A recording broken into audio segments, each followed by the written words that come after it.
Em julho de 2021, Miriam Vasconcelos, de 36 anos, viajou para Gramado na esperança de salvar seu casamento. Mas, no meio daquela que deveria ser uma viagem romântica, ela desapareceu. A versão do marido era simples. Miriam saiu para caminhar após uma discussão e não voltou mais. Contudo, enquanto a família se desesperava, o perfil de Miriam no Instagram continuava ativo, postando fotos sorridentes da viagem com uma aparente normalidade.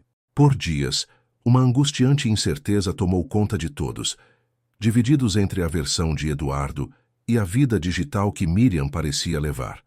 Até que uma pista escondida nas próprias fotos, invisível a olho nu, revelou uma verdade sombria e mudou o rumo da investigação para sempre. Esta é a história completa do que realmente aconteceu com Miriam Vasconcelos. Se você gosta desse tipo de conteúdo, diga-nos de onde está assistindo e inscreva-se no canal para acompanhar nossos vídeos diários. Em julho de 2021, a cidade de Gramado, no Rio Grande do Sul, estava em alta temporada. O inverno rigoroso atraía turistas de todo o país. A região da Serra Gaúcha é um destino comum para casais, conhecida por seus hotéis e restaurantes. Nesse cenário, um casal de Porto Alegre chegou para uma viagem planejada. Eram Miriam Vasconcelos, 36 anos, fisioterapeuta, e seu marido, Eduardo Vasconcelos, 39 anos, médico ortopedista. Eles estavam casados há 8 anos e não tinham filhos. Para observadores externos, a viagem parecia comum. Gramado oferecia o ambiente ideal para dias de descanso e passeios. O casal se hospedou e iniciou uma rotina de atividades turísticas. Contudo, a viagem não era apenas para lazer. Ela tinha um propósito específico, conhecido apenas por pessoas próximas ao casal. O casamento de Miriam e Eduardo enfrentava uma crise severa. Os problemas se acumulavam há meses, gerando um distanciamento entre os dois. A sugestão da viagem partiu de Eduardo. Ele a apresentou a Miriam como uma oportunidade para se reconectarem, longe da rotina e dos problemas de Porto Alegre. A proposta incluía fotos, passeios e jantares, elementos que compunham a imagem de um relacionamento saudável. Miriam, por sua vez, aceitou a proposta. Ela via naqueles dias uma possibilidade de recomeço. Um mês antes, em junho de 2021, Miriam havia conversado com sua irmã Paula Vasconcelos. Nessa conversa, ela confirmou a existência da crise conjugal. Ela descreveu o desgaste e a incerteza sobre o futuro do relacionamento. Mesmo assim, decidiu dar uma chance à viagem. Para Miriam, era uma última tentativa de salvar o casamento. A viagem, portanto, começou sob uma tensão não aparente. A cidade de Gramado, com suas ruas movimentadas e arquitetura europeia, servia de palco para um drama particular. A rotina de um casal em férias escondia a complexidade de uma relação em ponto crítico. A decisão de viajar para um local conhecido por seu romantismo era, na verdade, um esforço calculado para consertar algo que estava quebrado. A expectativa de Miriam era que o ambiente neutro e agradável pudesse facilitar o diálogo e a reconciliação. A intenção de Eduardo, naquele momento, era desconhecida. O que se sabia era que ele havia organizado o roteiro, escolhido o destino e convencido a esposa a acompanhá-lo. O que estava em jogo era o futuro de um casamento de 8 anos. Ninguém, especialmente Miriam, poderia prever que aquela viagem de reconciliação terminaria de forma trágica e se tornaria objeto de uma complexa investigação criminal. Em 10 de julho de 2021, Miriam e Eduardo Vasconcelos chegaram a Gramado. Imediatamente a viagem começou a ser documentada no perfil de Miriam no Instagram. As primeiras publicações mostravam o casal sorrindo em conhecidos pontos turísticos da cidade. Fotos foram tiradas na Rua Coberta, no Lago Negro, e em frente a portais de entrada do município. As imagens eram típicas de turistas, registrando momentos de lazer em um cenário atraente. As legendas que acompanhavam as imagens reforçavam a ideia de uma viagem de reconciliação. Frases curtas falavam sobre recomeços, a beleza do local e a importância de passar um tempo a sós. Para amigos, familiares e seguidores, o conteúdo online pintava um quadro claro. A crise no casamento parecia superada. O feed de Miriam se transformou em um diário de viagem de um casal feliz, que aproveitava a alta temporada na Serra Gaúcha. A atividade online era constante. As postagens eram feitas em tempo real, ou assim parecia. Cada foto era publicada poucas horas após ser tirada, criando uma linha do tempo consistente com os passeios que um casal faria. A narrativa digital era coesa e positiva. Mostrava um casal que visitava chocolaterias, jantava em restaurantes e caminhava pelas ruas decoradas da cidade. A imagem pública construída naqueles primeiros dias era de normalidade e felicidade. Era, em todos os aspectos, um álbum de fotos perfeito. Essa fachada, no entanto, seria a primeira peça de um quebra-cabeça muito mais complexo e sombrio para os investigadores. A narrativa da viagem mudou em 13 de julho de 2021. Naquele dia, a fachada de felicidade construída nas redes sociais foi interrompida por um evento concreto. Eduardo Vasconcelos procurou a polícia local de Gramado para registrar o desaparecimento de sua esposa, Miriam. O relato que ele forneceu às autoridades estabeleceu a primeira versão oficial dos fatos. Segundo seu depoimento, o casal teve uma discussão naquela manhã. Eduardo não detalhou o motivo do desentendimento, tratando-o como um conflito conjugal comum. Ele afirmou que, após a briga, Miriam decidiu sair para caminhar sozinha, com o objetivo de se acalmar. Ela teria deixado o hotel onde estavam hospedados e seguido em direção ao centro da cidade.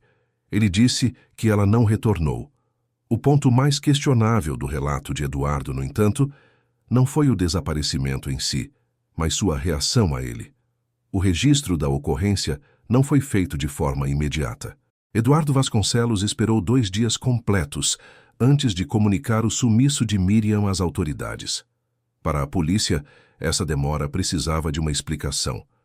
Questionado sobre o motivo de não ter procurado ajuda antes, Eduardo apresentou uma justificativa. Ele alegou que, por causa da discussão, presumiu que Miriam tivesse decidido encerrar a viagem por conta própria e retornado para a casa do casal em Porto Alegre. Em seu depoimento, ele afirmou que tentou contato telefônico várias vezes sem sucesso. Apenas após 2 dias de silêncio absoluto, ele teria se convencido de que algo estava errado e decidiu então procurar a polícia. A polícia de Gramado registrou o boletim de ocorrência com base nessas informações. A versão de Eduardo era, naquele momento, o único ponto de partida para a investigação. Era a história oficial que daria início à busca por Miriam Vasconcelos. Contudo, os elementos de sua narrativa, especialmente à espera de 48 horas, foram imediatamente anotados pelos investigadores como pontos de atenção. A busca por Miriam começava com um depoimento que, embora detalhado, deixava mais perguntas do que respostas. A notícia do desaparecimento de Miriam chegou à sua família em Porto Alegre. Sua irmã, Paula Vasconcelos, foi uma das primeiras a ser informada. Paula sabia da crise no casamento. Miriam havia contado sobre os problemas 1 mês antes da viagem. A informação de que Miriam havia simplesmente saído para caminhar após uma briga e não retornado pareceu incompleta para a família. A reação de Eduardo, que esperou 2 dias para contatar a polícia, aumentou a preocupação. Imediatamente, Paula buscou informações no perfil de Miriam no Instagram. Ela esperava encontrar alguma pista ou a confirmação de que sua irmã estava bem. O que encontrou, no entanto, foi o oposto. Ela notou algo que não fazia sentido. O perfil continuava ativo. Fotos novas eram publicadas, mesmo após a data em que Eduardo afirmou que Miriam havia desaparecido. Uma imagem de Miriam em frente a um lago, com uma legenda sobre descansar a mente, surgiu no feed. As legendas das fotos foram o principal ponto de estranheza para Paula. Eram curtas, genéricas e impessoais. Não pareciam ter sido escritas por Miriam. O tom era diferente do seu estilo habitual de comunicação, que era mais detalhado e pessoal. Os horários das postagens também chamaram sua atenção. Não seguiam o padrão de uso que Miriam costumava ter na rede social. Para Paula, a imagem de felicidade daquelas fotos contrastava diretamente com a realidade do casamento que ela conhecia. A fachada digital não correspondia à crise que sua irmã vivia. A calma e o distanciamento das legendas eram incompatíveis com a personalidade de Miriam, especialmente em um momento de suposto conflito com o marido. A atividade online parecia forçada, como se alguém estivesse tentando criar uma narrativa específica. Paula Vasconcelos contatou as autoridades responsáveis pelo caso em Gramado. Ela relatou suas suspeitas sobre a atividade no perfil online da irmã. Ela explicou que as postagens eram atípicas e que a linguagem usada não era a de Miriam. Sua desconfiança forneceu à polícia uma nova direção.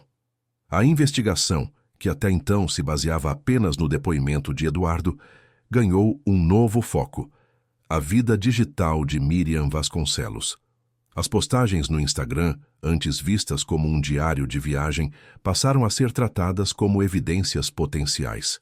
O perfil de Miriam Vasconcelos no Instagram tornou-se o elemento central da investigação. Após a data de 13 de julho, dia em que Eduardo afirmou que sua esposa desapareceu, a conta permaneceu ativa. Novas fotografias continuaram a ser publicadas, o que contradizia diretamente a informação de seu sumiço. Para o público e para seguidores desavisados, a viagem de Miriam por Gramado simplesmente continuava. Uma das publicações que mais chamou a atenção mostrava Miriam sorrindo em frente a um lago. A legenda era breve: um tempo para descansar a mente. A imagem foi postada no dia 14 de julho, um dia após o suposto desaparecimento. Em seguida, outra foto surgiu. Desta vez, Miriam aparecia em uma conhecida loja de chocolates da cidade. As postagens eram feitas em horários diferentes, simulando a rotina de uma turista que explorava a região. Essa atividade online criava uma realidade paralela. Nela, Miriam não estava desaparecida. Ela continuava sua viagem, visitando locais e registrando momentos. Essa narrativa digital se chocava com a versão apresentada por seu marido e com a ausência de contato real com a família. Se Miriam estava bem e postando fotos, por que não atendia às ligações ou respondia às mensagens de seus familiares preocupados? Se estava desaparecida, como alegava Eduardo, quem estava publicando em seu nome? As publicações criaram um problema para a investigação. Elas poderiam ser interpretadas de duas maneiras. A primeira era que Eduardo estava enganado e Miriam havia de fato decidido continuar a viagem sozinha, cortando contato com todos. A segunda, mais provável para a polícia, era que alguém com acesso à sua conta estava deliberadamente criando uma falsa impressão de normalidade. O perfil se tornou um fantasma digital. A imagem de Miriam estava presente, mas sua voz real estava ausente. Cada nova foto servia para adiar a urgência das buscas, sugerindo que não havia motivo para alarme. Para os investigadores, no entanto, cada postagem era uma peça a mais no quebra-cabeça. A questão fundamental mudou. Não era mais apenas onde estava Miriam, mas quem controlava sua presença digital. A resposta para essa pergunta estava nos dados técnicos escondidos por trás de cada imagem publicada naquele feed. O caso foi oficialmente assumido pelo delegado Renato Fagundes. Ele analisou os dois relatos disponíveis: o depoimento de Eduardo Vasconcelos e as suspeitas levantadas pela família de Miriam. De um lado, havia a versão do marido sobre um desaparecimento após uma discussão. Do outro, as informações da irmã da vítima, Paula, que apontavam para uma atividade digital suspeita e incompatível com o comportamento de Miriam. Para o delegado, a contradição era evidente e precisava ser investigada. A investigação, até aquele momento, carecia de evidências físicas. Não havia testemunhas do desaparecimento, nem vestígios deixados por Miriam. O único elemento concreto e em constante atualização era o perfil dela no Instagram. Fagundes entendeu que a chave para resolver o caso não estava nas ruas de Gramado, mas nos dados digitais da conta. As postagens contínuas eram a pista mais tangível e, ao mesmo tempo, a mais ambígua. Elas poderiam tanto provar que Miriam estava bem, quanto servir de cortina de fumaça para encobrir um crime. Diante desse cenário, o delegado Fagundes tomou uma medida que definiria o rumo da investigação. Ele determinou que a prioridade seria a análise tecnológica. Foi solicitada uma perícia digital completa no perfil de Miriam Vasconcelos. O objetivo era claro: examinar os metadados de cada foto publicada após o dia 13 de julho. A perícia deveria identificar a data e a hora exatas em que as fotos foram tiradas, a localização geográfica registrada pelo aparelho e, crucialmente, o modelo do dispositivo usado para fazer as publicações. A investigação saía das ruas e entrava no ambiente digital. A verdade, segundo a polícia, estava escondida nos códigos por trás das imagens. A perícia foi designada ao analista digital André Coelho. Seu trabalho era extrair e analisar os metadados das imagens publicadas no perfil de Miriam. Metadados são informações técnicas registradas automaticamente em um arquivo digital. Incluem a data e a hora exatas em que a foto foi tirada, a localização geográfica e o tipo de aparelho utilizado. Esses dados não são visíveis em uma postagem comum, mas podem ser recuperados por especialistas. A primeira descoberta da análise foi conclusiva e alterou a natureza do caso. As fotos postadas no perfil de Miriam após 13 de julho contavam uma história falsa. O analista comparou a data de publicação de cada imagem com a data de captura registrada nos metadados. Os resultados mostraram uma inconsistência fundamental. A foto no lago, publicada no dia 14 de julho, não foi tirada naquele dia. A imagem na loja de chocolates, postada no dia 15, também não. A perícia de André Coelho revelou que quase todas as fotografias publicadas após o desaparecimento foram capturadas em um único dia, 12 de julho. Além disso, foram tiradas em sequência, com intervalos de poucos minutos entre uma e outra. Miriam trocava de roupa ou de cenário, posava para a foto e seguia para o próximo local. A análise indicava que uma série de imagens foi produzida em um curto período de tempo, no segundo dia da viagem. Isso significava que os momentos felizes da viagem não estavam sendo registrados e compartilhados espontaneamente. Em vez disso, as imagens foram produzidas em massa, como em uma sessão fotográfica planejada. Alguém criou um estoque de memórias visuais. O objetivo era claro: usar essas fotos para simular que Miriam continuava sua viagem, dia após dia, quando na verdade seu paradeiro já era desconhecido desde o dia 13. A descoberta provava que havia uma manipulação deliberada em andamento. O feed de viagem era uma farsa, uma linha de produção de memórias projetada para enganar e ganhar tempo. A investigação agora tinha uma certeza: por trás da conta de Miriam havia um manipulador com um plano. A análise do perito digital André Coelho avançou para a imagem mais recente publicada no perfil. Era a última foto, postada dias após o suposto desaparecimento. A fotografia mostrava Miriam Vasconcelos sentada sozinha à mesa de um café. A legenda era simples e indicava o nome de um estabelecimento conhecido no centro de Gramado. A imagem pretendia transmitir normalidade, sugerindo que Miriam continuava sua rotina de turista, mesmo que sozinha. Contudo, foi nesta imagem que a perícia encontrou as evidências mais comprometedoras. O primeiro dado revelado pelos metadados da foto foi o aparelho utilizado para a captura. O modelo do celular registrado no arquivo digital não era o mesmo que Miriam possuía e usava habitualmente. A informação, por si só, já era uma anomalia grave. Os investigadores solicitaram os dados do aparelho de Eduardo Vasconcelos. A verificação confirmou a suspeita. O modelo do celular que tirou a última foto de Miriam era exatamente o mesmo do aparelho de seu marido. Essa conexão técnica era a primeira prova direta que ligava Eduardo à atividade no perfil da esposa após seu desaparecimento. A segunda descoberta foi ainda mais decisiva e estava ligada à localização. A legenda da foto afirmava que Miriam estava em um café específico, um local público e movimentado. A perícia, no entanto, extraiu as coordenadas geográficas embutidas no arquivo da imagem.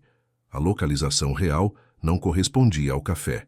As coordenadas apontavam para um ponto a quilômetros de distância do centro turístico de Gramado. O local exato era uma área remota, próxima a uma estrada secundária que ligava a cidade a outros municípios da Serra Gaúcha.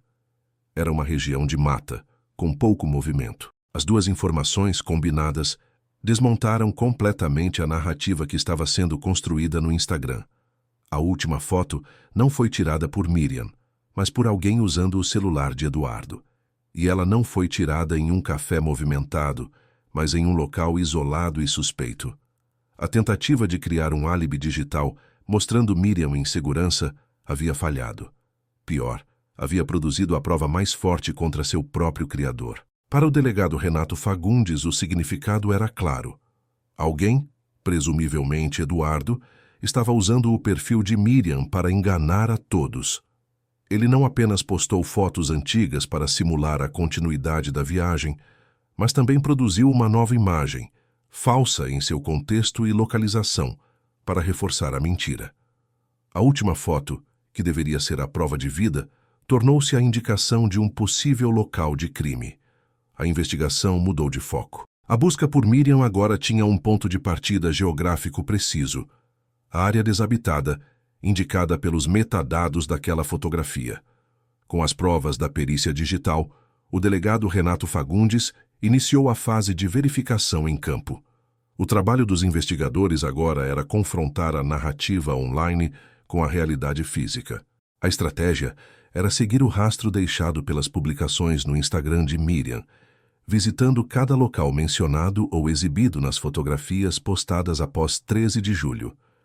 O objetivo era simples: encontrar testemunhas que pudessem confirmar a presença de Miriam naqueles lugares, nas datas indicadas nas postagens. A primeira ação da polícia foi ir ao café cujo nome estava na legenda da última foto. Era um estabelecimento conhecido no centro de Gramado.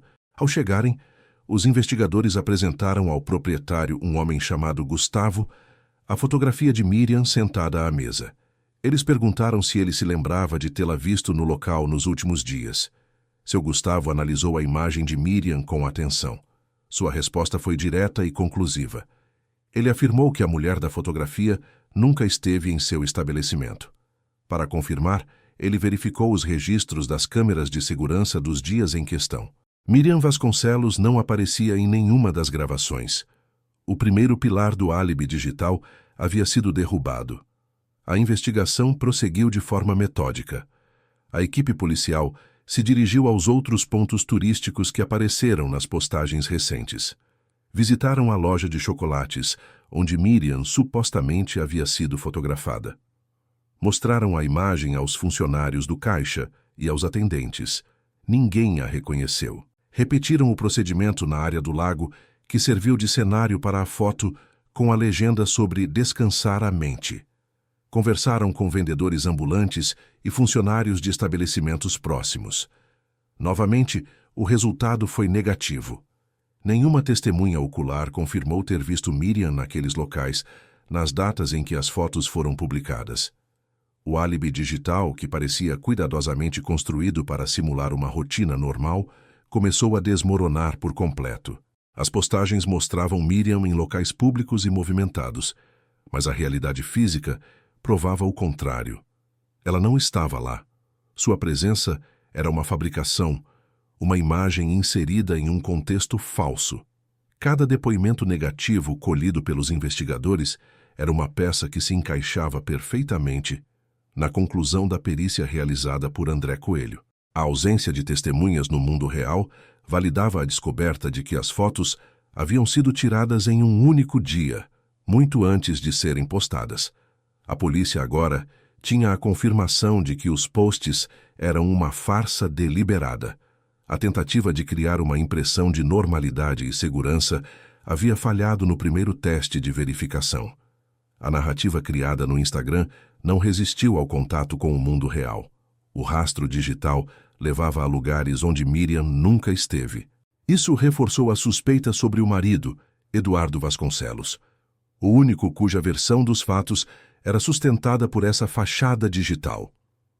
Com a história dos passeios turísticos desmentida, a investigação se concentrou na única informação que restava: a localização real e isolada, apontada pelos metadados da última fotografia. Com o álibi digital desfeito, a investigação passou a ter um novo objetivo: rastrear os movimentos físicos do casal. A ausência de testemunhas nos pontos turísticos provava que a história de Eduardo Vasconcelos era falsa. A perícia digital, por sua vez, apontava para uma localização remota e específica.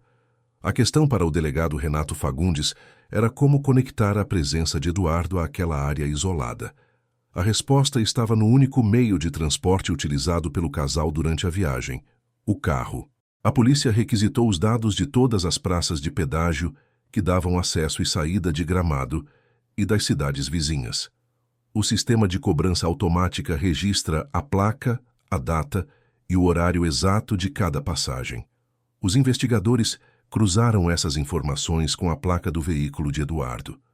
O resultado foi imediato e revelador. Os registros mostraram que o carro do casal, um sedã de cor escura, passou por um pedágio em uma rodovia que não fazia parte do roteiro turístico habitual. O trajeto levava para longe do centro de Gramado, em direção a municípios menores da Serra Gaúcha. Mais importante que o local era o horário.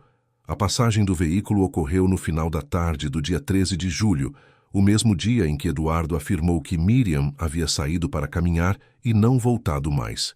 O horário era incompatível com a versão de Eduardo sobre as atividades do casal naquele dia. Ele havia dito aos policiais que permaneceu no hotel aguardando o retorno da esposa.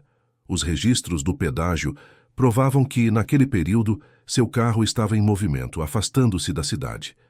Com essa informação, os investigadores solicitaram as imagens das câmeras de segurança instaladas ao longo daquela rota. Foram analisadas gravações de câmeras de concessionárias de rodovias, de postos de gasolina e de estabelecimentos comerciais na beira da estrada. As gravações confirmaram a passagem do veículo. Em uma das imagens, capturada por uma câmera com melhor resolução, foi possível ver quem estava ao volante. Era Eduardo Vasconcelos, e ele estava sozinho no carro. A imagem era clara o suficiente para não deixar dúvidas. Não havia ninguém no banco do passageiro.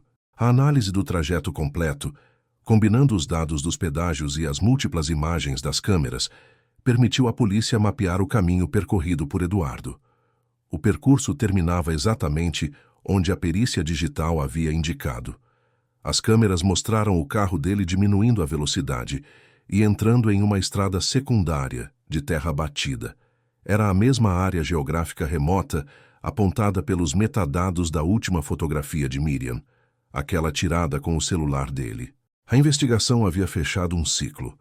A evidência digital apontou para um local. As evidências físicas confirmaram que Eduardo esteve naquele local, sozinho, em um horário que contradizia seu depoimento.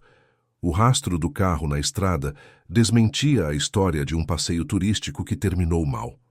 Em seu lugar, surgia a cronologia de um desvio de rota deliberado que levava a um ponto isolado na mata. O que antes era uma suspeita baseada em dados de um celular, agora era um fato comprovado por um trajeto documentado. A busca por Miriam agora tinha um alvo geográfico definido e corroborado por evidências físicas. A polícia sabia exatamente para onde direcionar suas equipes. Com a localização geográfica confirmada, o delegado Renato Fagundes mobilizou as equipes de busca. O alvo era a área remota indicada tanto pelos metadados da última fotografia, quanto pelo rastreamento do carro de Eduardo Vasconcelos. A operação foi concentrada em uma zona de mata densa, próxima a uma estrada secundária de pouco movimento, a quilômetros do centro turístico de Gramado. A área era de difícil acesso. O terreno era irregular e coberto por vegetação nativa da Serra Gaúcha. Equipes da Polícia Civil, com o auxílio de cães farejadores, iniciaram uma varredura sistemática do terreno. O perímetro da busca foi estabelecido a partir das coordenadas exatas extraídas do arquivo da imagem. Os policiais avançaram em linhas, inspecionando valas, arbustos e qualquer irregularidade no solo que pudesse indicar uma cova recente. As buscas se estenderam por dias. A dimensão da área e as características do terreno tornavam o trabalho lento e metódico. Cada setor era demarcado e verificado antes que as equipes pudessem avançar para o próximo. A atenção estava voltada para qualquer sinal de terra remexida ou objetos que não pertencessem ao ambiente natural. Foi então que um dos cães farejadores indicou uma área específica, afastada da estrada em um ponto de vegetação mais fechada.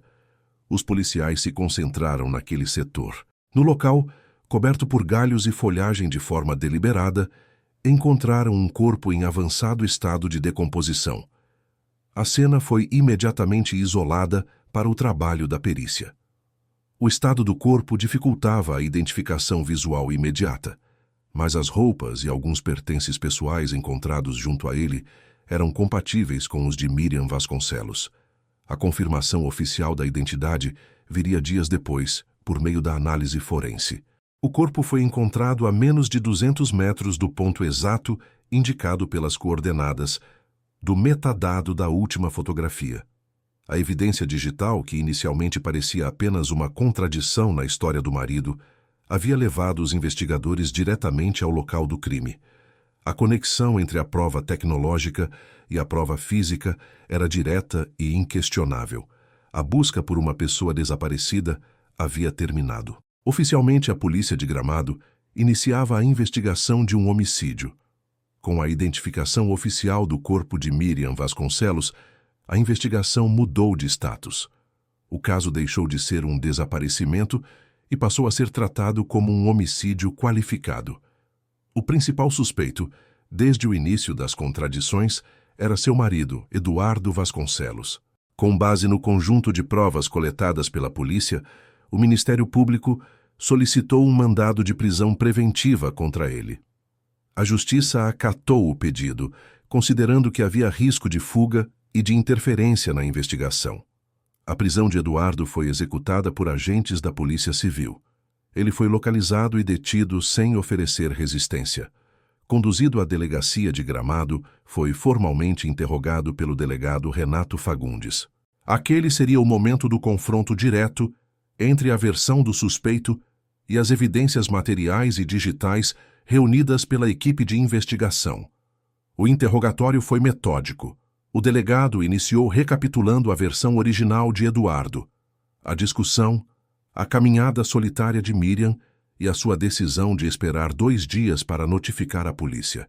Em seguida, Fagundes começou a apresentar, uma a uma, as provas que desmentiam essa narrativa. A primeira foi a análise do perfil de Miriam no Instagram. Ele questionou Eduardo sobre quem estava publicando as fotos após o desaparecimento. Eduardo manteve a postura de que não sabia. Foi então que o delegado apresentou o laudo da perícia digital. Ele explicou que os metadados provavam que a maioria das fotos postadas após o dia 13 de julho havia sido, na verdade, tirada no dia 12 em um curto intervalo de tempo. A evidência indicava uma produção planejada de conteúdo e não registros espontâneos de uma viagem. O ponto central do confronto foi a última fotografia, a do café. O delegado apresentou a primeira conclusão da perícia. O modelo do celular que capturou a imagem era idêntico ao de Eduardo. Em seguida, expôs a segunda conclusão. A geolocalização da foto não era do café, mas da área remota onde o corpo de Miriam foi encontrado. Diante desses fatos, Eduardo não apresentou uma explicação coerente. A investigação prosseguiu com as provas físicas. Fagundes apresentou os depoimentos de testemunhas, incluindo o do dono do café, que negou a presença de Miriam no estabelecimento. Depois, mostrou os registros dos pedágios e as imagens das câmeras de segurança. As gravações posicionavam o carro de Eduardo na estrada que levava ao local do crime, no exato período em que ele alegava estar no hotel. As imagens também mostravam que ele dirigia sozinho. Confrontado com a sequência de provas, Eduardo Vasconcelos não conseguiu sustentar sua versão. Cada evidência apresentada invalidava uma parte de seu depoimento inicial. As contradições entre o que ele dizia e o que os dados mostravam eram absolutas. O álibi digital, cuidadosamente construído para simular que Miriam estava viva e bem, tornou-se a principal ferramenta da acusação. Cada postagem, cada legenda e cada foto se transformaram em provas contra ele. Ao final do interrogatório, Eduardo Vasconcelos foi formalmente indiciado por homicídio e ocultação de cadáver. Ele permaneceu preso, aguardando os próximos passos do processo judicial. O caso de Miriam Vasconcelos expôs um método criminal moderno. A investigação demonstrou como as redes sociais, ferramentas de comunicação e exibição da vida pessoal podem ser convertidas em instrumentos para ocultar um crime. O perfil de Miriam no Instagram não foi apenas uma distração para a polícia. Foi a principal ferramenta de manipulação utilizada pelo suspeito para construir uma realidade falsa e ganhar tempo. A análise do caso revela uma anatomia clara dessa manipulação. A estratégia foi executada em fases, com um planejamento que antecedeu o próprio crime. A primeira fase consistiu na produção de um estoque de imagens. A perícia digital confirmou que a maioria das fotos de Miriam, que seriam publicadas ao longo de vários dias, foi tirada em sequência no dia 12 de julho. Essa produção em massa de conteúdo visual não era espontânea. Foi um ato deliberado para criar um arquivo de momentos felizes que poderiam ser usados posteriormente. A segunda fase foi a execução do álibi digital. Após o desaparecimento de Miriam, o responsável pela manipulação começou a publicar as fotos previamente armazenadas. Cada postagem era cuidadosamente espaçada no tempo para simular a continuidade da viagem. As legendas genéricas e impessoais serviam para reforçar a impressão de normalidade, sugerindo que Miriam estava apenas aproveitando a viagem sozinha após um desentendimento. O objetivo era claro: atrasar qualquer suspeita da família e desviar a atenção da polícia. A atividade online criava a ilusão de que Miriam estava viva, bem e em comunicação com o mundo, mesmo que de forma indireta. A terceira e última fase foi a mais arriscada e, ao mesmo tempo, a que continha o erro fatal. A publicação da última foto, supostamente tirada em um café, não utilizou o estoque de imagens. Foi uma nova fotografia produzida após o crime. O objetivo era reforçar a narrativa de que Miriam continuava circulando pela cidade. No entanto, foi essa ação que forneceu à polícia as provas mais concretas. O uso do celular de Eduardo e a geolocalização incorreta transformaram a tentativa de álibi na principal prova da acusação. O manipulador, em sua tentativa de aperfeiçoar a farsa, deixou um rastro digital indelével que o conectava diretamente ao local onde o corpo foi encontrado. O caso levanta uma questão central sobre a percepção da realidade na era digital. As fotografias românticas da viagem, que para o público externo representavam a reconciliação de um casal, escondiam uma dinâmica de controle e violência. A viagem em si, vendida como uma oportunidade de recomeço, se encaixa em um padrão observado em casos de feminicídio: o isolamento da vítima de sua rede de apoio, em um ambiente desconhecido, facilitando a ação do agressor. A história de Miriam Vasconcelos tornou-se um exemplo de como a verdade pode ser distorcida por trás de uma tela. A fachada de felicidade construída no feed de uma rede social serviu como cortina de fumaça para um plano violento. O que parecia ser um diário de viagem era, na verdade, a cronologia de uma fraude. O crime não estava apenas no ato físico, mas também na sofisticada manipulação psicológica e digital que tentou encobri-lo. No final, a mesma tecnologia usada para enganar foi a que revelou a verdade. Os dados não mentiram. O caso de Miriam Vasconcelos teve um impacto duradouro nas práticas de investigação policial no Brasil. A resolução do crime se tornou um marco, um exemplo claro de como a perícia digital poderia ser a peça central para solucionar um homicídio. A partir deste caso, delegacias de polícia em todo o país passaram a incorporar a análise de metadados como um procedimento padrão em investigações de desaparecimento. O caso provou que um perfil de rede social não era apenas um diário pessoal, mas uma potencial cena de crime, cheia de evidências técnicas. O conceito de um álibi digital e as formas de desconstruí-lo passou a fazer parte do treinamento de novos investigadores. A história de Miriam demonstrou que a linha do tempo de postagens em uma rede social poderia ser uma farsa e que a verdade estava nos dados invisíveis ao usuário comum. A cooperação entre a investigação de campo e a análise forense digital se mostrou fundamental.